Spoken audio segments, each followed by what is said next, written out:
5 August থেকেই বাংলাদেশের অর্থনীতি ধ্বংসের শুরু। কিভাবে?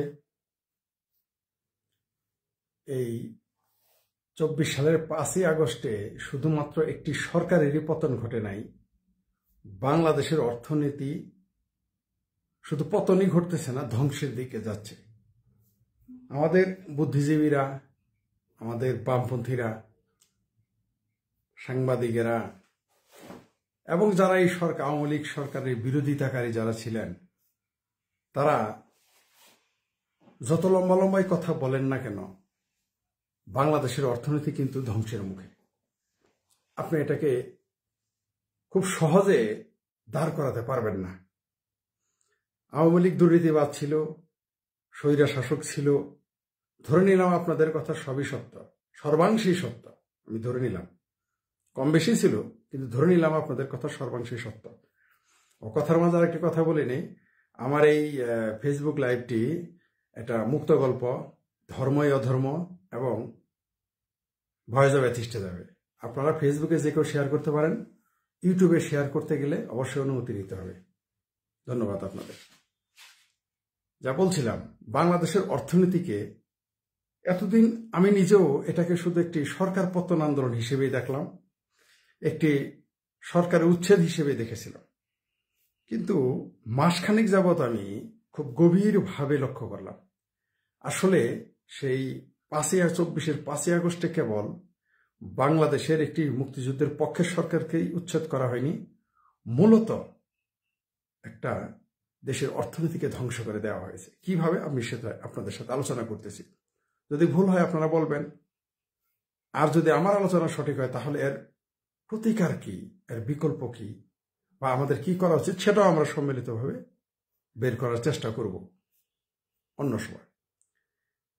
আমি প্রথমে দেখলাম যে একটা সরকারকেই শুধু উচ্ছেদ করা হলো ষড়যন্ত্র করার মাধ্যমে। ষড়যন্ত্র কেন বললাম? 5ই আগস্টের যে তথাকথিত বিপ্লব বা অভ্যুত্থান, বা বিপ্লব তো নয়, যে অভ্যুত্থান বলা হয় এটা মিথ্যা। বাংলাদেশে ইউনূস কোন রাজনীতিবিদ, ইউনূস কোন রাজনৈতিক দলের নেতা, এটা তো এক বাক্যে সবাই না করবেন, তাই না? মিস্টার ইউনূস, ডক্টর ইউনূস, তিনি না একজন রাজনীতিক, না তিনি রাজনৈতিক কর্মীও, নেতা তো দূরের কথা, তার না কোন রাজনৈতিক দল আছে। সুতরাং বোঝা গেল যে তিনি এটা করতে পারেন নাই। কারণ আপনার রাজনৈতিক দল নাই, কর্মী নাই, আপনি একটা সরকার উচ্ছেদ করতে পারবেন? প্রশ্নই আসে না। বক্তব্য পরিষ্কার। আমি আমার দর্শক, আমার যারা চিন্তার বিরুদ্ধে, তাদেরকেও বলবো আজকের আমার কথাগুলো একটু গভীরভাবে চিন্তা করার জন্য। ইউনূসের কোনো দল নাই, কমিউনিস্ট পার্টির সবচেয়ে দুর্বল দল, ঠিক আছে, আমি ধরে নিলাম সবচেয়ে দুর্বল দল বাংলাদেশে। তারপর সারা দেশে তাদের একটা সংগঠন আছে, ছোট বড়, 2 জন 5 জন 10 জন থাকুক আছে। ডক্টর ইউনূসের রাজনৈতিক দলের নাম বলতে পারবেন না। আর যারা সমন্বয়ক বলেন, একটা দেশের ক্ষমতাসীন, একটা দীর্ঘমেয়াদী ঐতিহাসিক, তারা পাকিস্তান আমল থেকে রাজনীতি করে আসতেছে, 53 বছর তারা বিভিন্ন সরকারের 21 বছর তারা বিরোধী দলে ছিল টানা, সেই দলটাকে কয়েকটা সমন্বয়ক উচ্ছেদ করতে পারবে? প্রশ্নই আসে না, প্রশ্নই আসে না। তাতে একটা কমন সেন্স রাখতে হবে আপনাদের। এটা আমি তর্ক বিতর্কের জন্য বলতেছি না, জেতার জন্য বলতেছি না, বা কাউকে হারানোর জন্য বলতেছি না। দেশ আমাদের, মাটি আমাদের, পতাকা আমাদের, বাংলার আকাশ আমাদের, বাংলার নদী আমাদের, বাংলার বৃক্ষ বন সব আমাদের, বাংলার মানুষ আমাদের। সেই দৃষ্টিকোণ থেকে আলোচনা করি। আমাদের তো উত্তরণ ঘটাইতে হবে এই অবস্থা থেকে, তাই না? আমাদের দেশের যে এই যে অর্থনীতিকে কেন ভঙ্গুর বললাম এখন শুনেন। এই 6 মাসে কোনো বিনিয়োগ কেউ করেছে? একজন লোক আমাকে দেখাতে পারবেন না।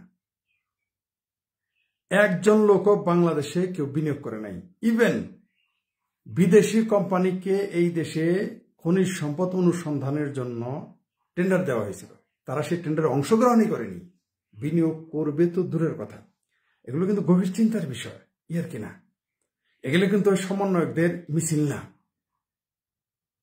এগুলো কিন্তু ওই তথাকথিত ভারত বিরোধী জোশের কথা না। এটা মৌলিক প্রশ্ন। এগুলো একটা লোক বিনিয়োগ করে নাই, কোনো প্রতিষ্ঠান বিনিয়োগ করে নাই। বিএনপির কোন লোক বিনিয়োগ করেছে? আমাকে দেখান। বিএনপির একটা নেতাকে দেখান যিনি ব্যবসায় বিনিয়োগ করেছেন। করেন নাই। বরং এই দেশের লক্ষ লক্ষ শ্রমিক বেকার হয়ে যাচ্ছে, শত শত এমনিতেই আগে থেকেই কারখানা বন্ধ হয়ে যাচ্ছিল। আমরা দেখেছি যে এর আগে কারখানা বন্ধ হতো, এটা আগে থেকেই। এটা এমন না যে শুধু আওয়ামী লীগের কথা বলতেছি না, বিএনপির আমলে দেখেছি, 91 থেকে দেখে আসতেছি কারখানা নতুন হয় না, শুধু বন্ধ হয়, খুব কমই হয়। শুধু দেখি গার্মেন্টস কিন্তু মৌলিক উৎপাদন কিছু না, এটা হচ্ছে পোশাক আসে, আপনি অনেকটা অ্যাসেম্বল করার মতো, আপনার কাছে পোশাক আসে, আপনি সেটা তৈরি করে আবার পাঠিয়ে দেন, এটা স্থায়ী কোনো উৎপাদন না। তাহলে আমাদের রপ্তানি করার মতো কিছু কিন্তু আমাদের না। আমাদের ভারী শিল্প কারখানা তো দূরের কথা, আমাদের মাঝারি ছোট শিল্প কারখানা আমরা হতে দেখছি না, বরং বন্ধ হতে দেখছি। সুতরাং আমাদের অবস্থাটা খুব একটা ভালো না দেশে। এবং এটার শুরু কিন্তু এই ধ্বংসের, আপনি আবারও বলি, আপনি আওয়ামী লীগকে যতই দুর্নীতিবাজ বলেন, লুটেরা বলেন, তখন কিন্তু বিনিয়োগ ছিল, ব্যবসা সচল ছিল। এখন কিন্তু ব্যবসা সচল না, এখন কিন্তু ব্যবসা সচল নেই। আপনি যে কোনো শিল্পপতিকে জিজ্ঞেস করেন, কেউ বিনিয়োগ করেছে? আওয়ামী লীগের তো পলাতক, আর যাদের অর্থ আছে তারা যাবে। শুধু তাই না, এই 5ই আগস্টের তথাকথিত এই অভ্যুত্থানের কারণে বাংলাদেশ আর কোনোদিনই যে দলই সরকার ক্ষমতায় স্থায়ী বিনিয়োগ করবে না। আপনাকে আমি বলে দেই, বিএনপিরাও কোনোদিন বিনিয়োগ করবে না এখানে, বড় কোনো ভারী বিনিয়োগ করবে না। জানে যে 5 বছর পরে এই দেশে আমি থাকতে পারবো না। বাংলাদেশে কিন্তু একটা নতুন রাজনীতি শুরু হয়ে গেল এখন এই 5 আগস্টের পরে, যে যারা বিরোধী দল থাকবে, আগে তো অন্তত মামলা মোকদ্দমায় জেলে যাওয়া যাইতো, হাজতে যাইতো, আবার মামলা করে ছাড়া পাইতো, বা দৌড় দিলেও আরেক জায়গা থেকে আত্মীয় বাড়ি গিয়ে পালিয়ে থাকতে পারতো। এবার কিন্তু তা পারতেছে না, এবার কিন্তু আরো কঠিন হয়ে গেছে। এবার কিন্তু আওয়ামী লীগ নাম পেলেই তাকে মারা হচ্ছে, তার গায়ে হাত দেওয়া হচ্ছে। মানে আওয়ামী লীগ বলতে এই মুহূর্তে একটাই বিরোধী দল আওয়ামী লীগ, আর সব সরকারি দল, আর সবাই সরকারি দল। এখন কিন্তু আওয়ামী লীগ ছাড়া সব সরকারি দলে চলে গেছে, একমাত্র বিরোধী দল আওয়ামী লীগ। তাহলে বিষয়টা কি দাঁড়ালো, যে বিরোধী দল হলে তারা বিনিয়োগ তো দূরের কথা, তারা পরীক্ষা দিতে পারবে না, তারা হাটে বাজারে বন্দরে যেতে পারবে না। রাতে আগে তাও আওয়ামী লীগের বিএনপির লোকজন তাও 2-4 জন, সবাই না, 10% হয়তো দৌড়াইতো, এখন 100% আওয়ামী লীগ দৌড়ের উপর আছে। সুতরাং আগামীতে বোঝা গেল যে কোনোদিন সরকার পরিবর্তন ঘটলে, আপনারা যারা মনে করেন যে আওয়ামী লীগ আর কোনোদিন ক্ষমতায় আসবে না, সেই সমস্ত নির্বোধদের কথা বাদ, ঠিক আছে? সেই সমস্ত নির্বোধ, সেই সমস্ত অন্ধভক্ত, তাদের কথা বাদ।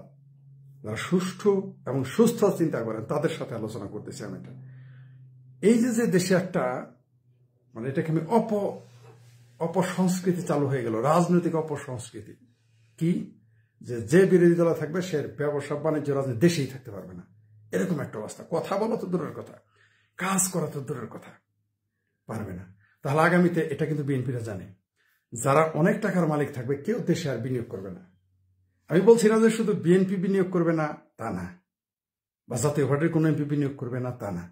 ভবিষ্যতে আওয়ামী লীগের যদি ক্ষমতায় আসে, খোদ আওয়ামী লীগের লোক আর বিনিয়োগ করবে না, কারণ তারাও জানে যে কোনো মুহূর্তে আরেকটা 5 আগস্ট আসতে পারে। তাহলে কোনো রাজনৈতিক ক্ষমতাধর ব্যক্তিরাই যখন বিনিয়োগ করবে না, তখন সাধারণ মানুষ বিনিয়োগ তো করবেই না। বরং আগামীতে বাংলাদেশের মানুষের বিদেশ যাওয়ার হার, মানে একেবারে মাইগ্রেন্ট করার হার, সন্তানকে বিদেশে পাঠিয়ে দেওয়া, এই সম্ভাবনাটা, এইটা একটা যেটাকে আমরা ব্রেন ড্রেন বলি, বা এমনিতেই চলে যাবে। কেন চলে যাবে? কারণ এই দেশে তো কেউ বিনিয়োগ করবে না। আপনি বলেন, যারা বিএনপি জামাত পন্থী তাদের বলেন তো বিনিয়োগ করতে, বলেন, আমি এটা আপনাদের চ্যালেঞ্জ দিলাম। আপনি তাকে বলেন বিনিয়োগ করতে, একটা ছোট কারখানা করুক, একটা ছোট প্লাস্টিকের কারখানা করুক, একটা ছোট জুট মিল করুক, একটা সুতা বানানোর কারখানা করুক, করতে বলেন, কেউ করবে না। কারণ এরাও জানে এই দেশ স্থিতিশীল না, যখন তখন দৌড়ানি খাইতে হবে, যখন তখন দৌড়ানি খাইতে হবে, তাই তারা বিনিয়োগ করবে না। তাহলে এই প্রভাবটা কোথায় পড়বে? পুরো দেশের উপরে পড়লো। মানে আওয়ামী লীগ বিএনপির দৌড়াদৌড়ি, বা বাংলাদেশের সরকারি দল বিরোধী দলের দৌড়াদৌড়ি, এটা কোথায় প্রভাব পড়লো? পুরা হিট করেছে অর্থনীতিতে। পুলিশ প্রশাসন আগের মতো আর কোনোদিনই কাজ করবে না। পুলিশ প্রশাসন আর কোনোদিন আগের মতো তারা দাঁড়াতেই পারবে না, কারণ তাদের মেরুদণ্ড ভেঙে দেওয়া হয়েছে। বরং তারা প্রতিশোধ পরায়ণ হয়ে যাবে পুলিশ।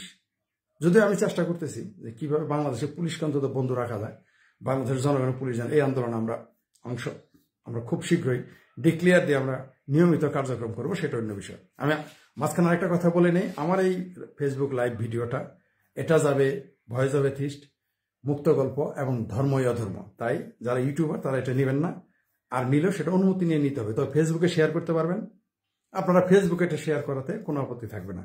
আমাদের কোনো আপত্তি নাই, আমারও কোনো আপত্তি নেই। যে কেউ ফেসবুকে এটা শেয়ার করতে পারেন, এমনকি একটা ক্লিপ করে বা এটা ছোট করে আপনি আপনার ফেসবুকে শেয়ার করতে পারেন, যে কেউ করতে পারেন, তবে ইউটিউবে না। ইউটিউবে করতে গেলে ওই তিনজনই, সেটা কি কি, ভয়েস অফ এথিস্ট, মুক্ত গল্প এবং ধর্মীয় ধর্ম, আর আমার পরে ডিসকাশন নামে যেটা আছে সেটাতে। মূল প্রসঙ্গে আবার ফিরে আসি। এই যে শুরু হয়ে গেল, এটা আর থামাতে পারবেন না। এটা 1 মাস যাবৎ কিন্তু আমি চিন্তা করে তারপর আপনাদের সাথে কথাটা বললাম। আর কোনোদিন বাংলাদেশের অর্থনীতি দাঁড়াবে না। হ্যাঁ, একটাই সম্ভাবনা, যদি কোনোদিন কেউ মনে করে যে এই সরকারটা দীর্ঘমেয়াদী হবে, বা সেটা যে কোনো সরকারই হোক, আমি বলছি না আওয়ামী লীগ বলছেন, যে কোনো সরকার যদি কেউ মনে করে যে সরকারটা দীর্ঘমেয়াদী হবে, 10 বছর, 20 বছর, 15 বছর টিকবে, তবেই কেবলমাত্র কেউ বিনিয়োগ করবে, না হলে বাংলাদেশে আর কোনোদিন বিনিয়োগ হবে না। আমি অন্তত 15 জন ইন্ডাস্ট্রিয়ালিস্টের সাথেও কথা বলে আপনাকে এটা জানালাম। মনে করেন না যে হাওয়ার উপরে বলছি। ও টকশোতে চাপা মেরে দেশ চালানো যাবে না, ওই এনজিওর অফিসে বসে চাপা মেরে দেশ চালানো যাবে না। আপনারা একটু চাপা কম মারেন, আর চাপা মারেন না, বহু চাপা মারছেন। কি করতে হবে সেটা বলেন। আওয়ামী লীগকে দেশ থেকে সরাই দিচ্ছেন, ভালো কথা। এখন আপনারা বিনিয়োগ করেন। আপনাদের ইসলামী ব্যাংক ফিরে পাইছেন, মায়ের কুলে ফিরে গেছে সব ব্যাংক আপনাদের। আপনারাই টাউটি বাটপারি করে লোন নিয়ে আপনারা বিনিয়োগ করেন, করে জনগণকে উদ্ধার করেন। আমি জানি এটা পারবেন না। কেন পারবেন না? কারণ আপনারা নিজেরাই সাহস পাবেন না এই বিনিয়োগ করতে। কারণ জানেন যে এই সরকার টিকবে না। এই সরকার তো টিকবেই না। পরে যে সরকার আসবে, সেই সরকারের যখন চলে যাবে, তখন দেশে কি হবে? স্পষ্ট যে যারা এখন বিনিয়োগ করবে তারা থাকতে পারবে না, আবার সামনে যারা বিনিয়োগ করবে তারা থাকতে পারবে না। তাহলে বিষয়টা কি দাঁড়ালো? ফলাফল এটাই হচ্ছে যে আমাদের দেশ ধ্বংস হয়ে গেল। তো 5ই আগস্টে কিন্তু শুধুমাত্র শেখ হাসিনাকে উচ্ছেদ করেন নাই, আপনারা তো জোশে সিংকুবাম, জামাতি, হেফাজতি এবং আমাদের বিএনপির লোকজন এবং যারা আরো বিভিন্ন লোক আছে, মাদ্রাসার লোকজন খুব লাফালাফি করছেন এই সরকারকে উচ্ছেদ। ওকে, এই সরকার উচ্ছেদ করছেন, গণতান্ত্রিক ভাবে চালান, আপনারা চালান। আওয়ামী লীগকে বিদায় করে দেন। আওয়ামী লীগকে তো বিদায় করেই দিয়েছেন। বলে দেন আওয়ামী ছাত্রলীগ নিষিদ্ধ করছেন, আওয়ামী লীগকে নিষিদ্ধ করে দিয়ে আপনারাই ক্ষমতা নিয়ে আপনার দেশটা চালান। আমি জানি আপনাদের ওখানে কেউ বিনিয়োগ করবে না। ইভেন আপনারা যারা ক্ষমতায় আছেন তারাও বিনিয়োগ করবেন না। জানেন যে সরকার স্থায়ী নয়, স্থায়ী হতে পারবেন না। বিষয়টা কি দাঁড়ালো? যে 5ই আগস্টের আন্দোলন শুধুমাত্র, 5ই আগস্টে, জি হৃদয় খান, ধন্যবাদ আপনাকে। এই 5ই আগস্টের আন্দোলন শুধুমাত্র যে শেখ হাসিনার উচ্ছেদ, মুক্তিযুদ্ধের চেতনা, মুক্তিযুদ্ধের স্পিরিটকে ধ্বংস করেছে তা না, বাংলাদেশের অর্থনীতির জন্য একেবারে মরণ কামড় দিয়ে দিয়েছে। আপনি এর থেকে উত্তরণ করতেই পারবেন না। আমি একটা হসপিটাল করার জন্য বিভিন্ন লোকের কাছে প্রস্তাব দিয়েছি যে ভাই আমি তো করতে পারবো না, আমি থাকতে পারবো না, কারণ এই সরকার আমার বিরুদ্ধে, বা আমি ওই সরকারের সমালোচক, কঠোর সমালোচক। আপনারা এইভাবে করেন, আমি আপনাদের এই সহযোগিতা করব। আপনারা এইভাবে বিনিয়োগ করেন, লজিস্টিক যত সাপোর্ট, ডাক্তার, নার্স, ইনস্ট্রুমেন্ট, এগুলো যা যা লাগে এগুলো আপনাদের আমি দিচ্ছি। এমনকি কম দামে জমিও কিনে দিতেছি, কারণ এখন তো জমির দাম কমে গেছে। হিন্দুদের জমি অর্ধেক দামে কিনা যায়, এমনকি জমির দামই বাংলাদেশে কমে গেছে, কেনার লোক নাই। বললাম করেন। তারা কি বলছে জানেন? যেটা সত্য কথাটা বলছে, ওই টাকাটাই লস করে। কেন? ক্ষমতায় আছে কয়দিন এই সরকার। আমি যাদের প্রপোজাল দিয়েছি তারা কিন্তু সবাই বিএনপি এবং জাতীয় পার্টির লোক। আমি যাদের এই প্রস্তাব দিয়েছি তারা তো আওয়ামী লীগ না, এটা আপনি বুঝতেই পারছেন। আমি বলেছি করেন, কারণ বাংলাদেশে এখন ভারতে আসতে পারতেছে না, লক্ষ লক্ষ রোগী বিভ্রান্ত। তারা কোথায় যাবে? বিলিভ ইট অর নট, 10,000 টাকা দিয়ে পাসপোর্ট জমা দিতেছে ইন্ডিয়ান ভিসা সেন্টারে। Can you imagine? বিশ্বাস হয় না এই কথা? এটা কালকে আমাকে কয়েকজনে বলছে। একজন আমাকে বলছে পরশুদিন, পরে এটা আমি যাচাই করার জন্য খোঁজ নিয়েছি, দেখি সত্য। পাসপোর্ট জমা দিতে, ভিসা কনফার্ম না, বাংলাদেশের ভিসা নিতে।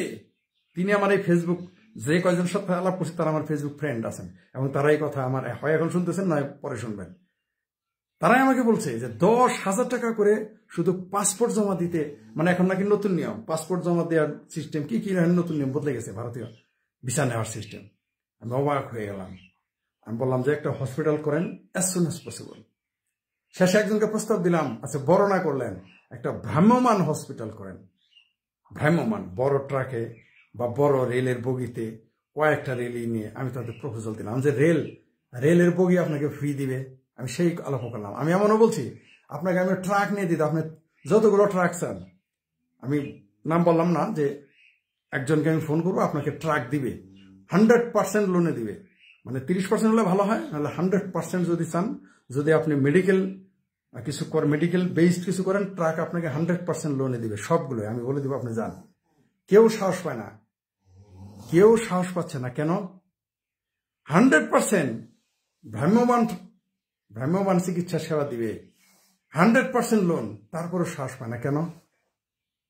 আরেকজনকে বলছি আরেকটা বিজনেসের কথা, সেও ভয় পেয়ে গেছে, বিনিয়োগ করতে ভয় পায়। মানে মানুষ এত ভীত, তারাই যারা ক্ষমতায় যাচ্ছে বা যাবে, বা যারা অলিখিতভাবে ক্ষমতা আছে, তাদের যদি এই অবস্থা হয়, তাহলে আপনি যারা রাজনীতি করেন না, আপনারা তারা বিনিয়োগ করতে সাহস পাবেন? আপনি কি জানেন বর্তমানে বাংলাদেশ থেকে সব মানুষ, শুধু যারা আওয়ামী লীগ করে তা না, যারা বিএনপি, জাতীয় পার্টি, মানে আওয়ামী লীগ বিরোধী, তারা কিন্তু দেশের বাইরে তাদের সন্তানকে তারা নিজেরা সেটেল হওয়ার জন্য উন্মাদ হয়ে গেছে। আমার কাছে প্রতিদিন 10 জনে মেসেজ করে, কারণ তারা ধরে নিয়েছে আমি উন্নত কোনো দেশে আছি। লিখে, ছোট ভাই বা চাচা বা কাকা বা মামা বা আঙ্কেল বা বড় ভাই এই চলে যেতে চায়। তারা কিন্তু অনেক ধনী মানুষ, কেন চলে যেতে চায়? এবং তারা কিন্তু আওয়ামী বিরোধী, ম্যাক্সিমাম আওয়ামী বিরোধী। বরং আওয়ামী লীগেরাই বলে, ভাই টাকা তো নাই, কেমনে যাবো, এটা বলে আওয়ামী লীগেরা। ওরা আমার কাছে পরামর্শ চায়। আর যারা টাকা আলা এবং আওয়ামী বিরোধী, তারাই বলে তারা চলে আসতে চায়। কেন ভাই? তাদের সরকার, তারা পালাতে চায় কেন? এটাও তো ওয়ান কাইন্ড অফ, মানে আপনি পালিয়ে যাওয়ার মতো, তাই না? তাহলে এই দেশে বিনিয়োগ করতে মানুষ ভয় পাচ্ছে। মানে 5ই আগস্টে শুধু আপনারা একটা সরকারকে উচ্ছেদ করেন নাই, শুধু আপনারা মুক্তিযুদ্ধের চেতনাকে ধূলিসাৎ করেন নাই, আপনারা এই দেশের অর্থনীতিকে পঙ্গু বানিয়ে ফেলেছেন। এটা কি বুঝতে পারছেন?